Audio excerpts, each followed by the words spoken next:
CR से अनुरोध है, सीएनएक्स आईटी की ये चार्ट जो मेरे स्क्रीन पे उसे दिखाएं।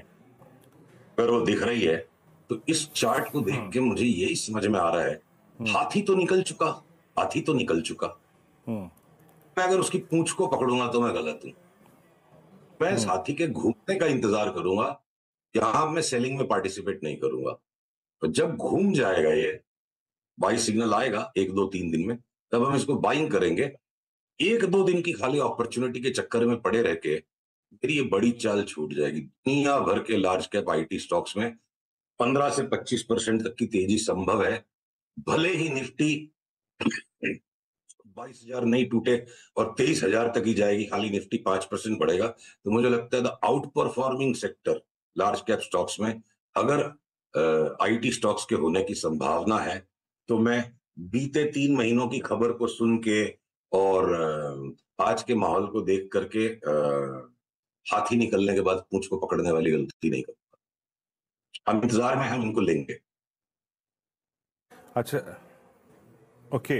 अच्छा सुशील जी, आपने क्योंकि अपने लास्ट 2 इंटरेक्शंस में मेटल्स पे शॉर्ट की बात कही थी, अभी आपका सेंस मेटल्स पे क्या कह रहा है? क्योंकि मेटल्स में हमने एक बहुत अच्छा बड़ा मूव देखा, तो इसको आप कैसे हैंडल कर रहे हैं आप, और आपका आउटलुक क्या है मेटल्स पे इस वक्त?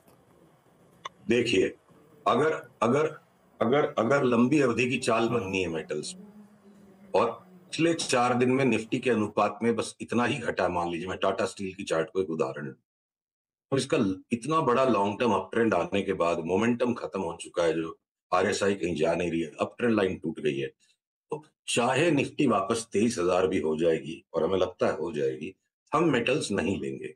अगर हमारी शॉर्ट सेल ट्रेड्स को बीच बीच में हमें स्टॉप लॉस करना पड़ा, टेक प्रॉफिट करना पड़ा, क्योंकि देखिए 200 स्टॉक्स है, सबके ऊपर हर वक्त एक व्यू रखना और एकदम से सबको ट्रैक करना असंभव है। तो जिनकी चाल पूरी लगती है, हो गई है अप ट्रेंड में, तब उन्हें जब जब हमें सेल सिग्नल मिलेगा बेचेंगे।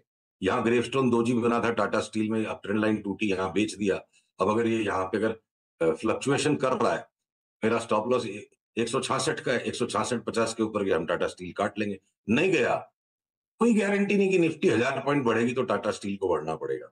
जब 1000 पॉइंट निफ्टी बढ़ रही थी 22,000 से 23,000 की तरफ, आईटी स्टॉक्स गिर रहे थे ना, तब आईटी स्टॉक्स के बढ़ने का अगर नंबर आएगा तो मेटल्स को गिरना है। तो हमारा कोई भी गणित बदला नहीं है, चार्ट्स बिल्कुल वैसे के वैसे हैं।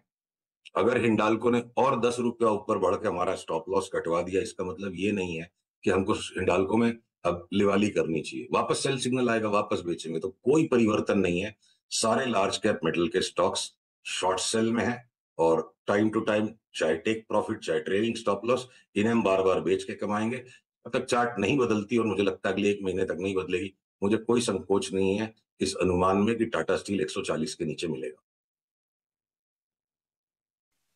अगर आप चैनल पर पहली बार आ रहे हैं तो ज़रूर चैनल को सब्सक्राइब करके बेल आइकन प्रेस कर लो, ताकि आने वाली जितनी भी अपडेट्स हैं सभी कंपनी से रिलेटेड उसका नोटिफिकेशंस आपको सबसे पहले मिल सके।